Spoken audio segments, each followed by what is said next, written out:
We besloten niet aan de vriendelijk verzoek te voldoen van de eerste liefde. Want die was heel snel weg. En die was snel ingepikt door de zoon van de rector. Ja, daar kon hij niet tegenop natuurlijk. Maar hij zei nog wel op het einde van, je hebt haar goed leren kussen.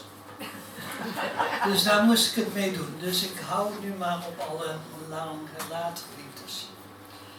En, maar daar gaat dit gedicht ook niet over. Dit is een gedicht wat ik geweldig mooi vind en blijf vinden. In de reeks van wereldgedichten. Het is van Anne-Is Nin. Het is begin 20e eeuw, geloof ik 1903 is het geschreven. En het heeft te maken met groei. En groei is ook altijd een essentieel onderdeel van liefde. En toen kwam de dag dat de vrees om besloten te blijven in een knop pijnlijker was dan het waarstuk om te bloeien. Dankjewel.